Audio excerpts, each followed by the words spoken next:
Hello, my little chickadees.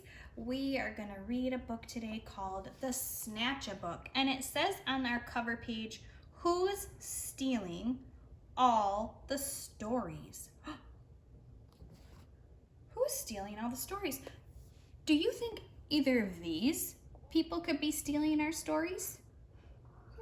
Let's check that out here.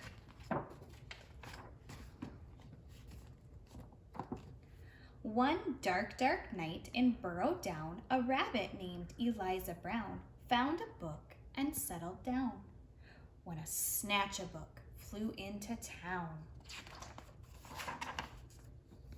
In every house, in every bed, a bedtime book was being read.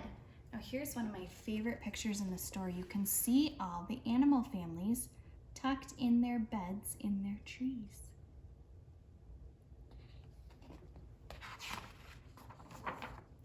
Tales of dragons spitting flames, witches playing spooky games, pirates on the seven seas, princesses trying to sleep on peas, and every child in every bed listened hard to each word said.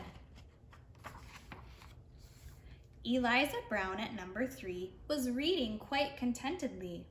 Her curtains opened just a chink. She barely had a chance to blink. Her storybook just disappeared. Eliza found that very weird. The little owls on Mommy's laps were quite surprised to hear a tap against their bedroom window glass. Tap, tap. The noise came really fast. Before they'd even looked around, the book was gone without a sound. The wind blew wild across the sky. The smallest squirrel heard a cry. "What's that?" she whispered to her dad. But then, and this was really bad, before they'd had a chance to look, she lost her very favorite book.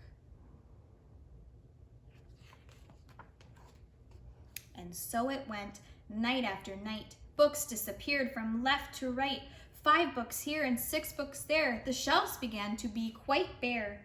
In Burrow Down the rumors spread of book thieves under every bed. Eliza Brown at number 3 was keen to solve the mystery. She planned one night to lie in wait and use a pile of books as bait. Long hours passed without a peep. She'd nearly fallen fast asleep when suddenly Eliza heard a flap of wings. A bat? A bird? Eliza saw a shadow loom, enormous, right across her room. What kind of monster could it be? Eliza thought, "You don't scare me." And yet, her heart was beating fast. She'd have to face the thief at last. She threw the window open wide and shouted to the thing outside, "Stop stealing all our books right now. Just give them back. I don't care how." "I'm sorry," came a little voice. "I really am. I had no choice." Eliza looked down in surprise. She couldn't quite believe her eyes. "So, who are you and what's your name?" The creature hung its head in shame. He mumbled with a mournful look, "I'm just a little Snatchabook." Eliza nodded solemnly. She sat the creature on her knee. "You can't just come and help yourself to every book on every shelf." A tear rolled from the creature's eye, and softly he began to cry. "I know it's wrong, but can't you see? I've got no one to read to me." Eliza sighed. He looked so sad.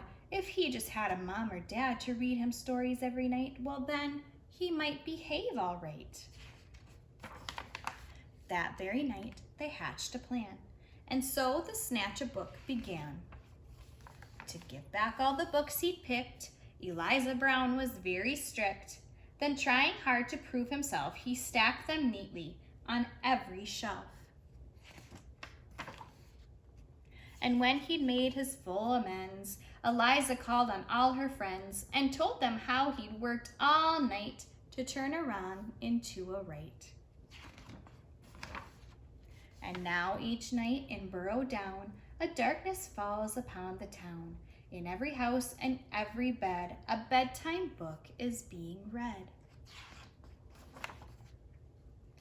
And if you take a closer look, You might just see the Snatchabook, perched happily on someone's bed, listening hard to each word said. The end. I hope you liked that story, guys. See you later.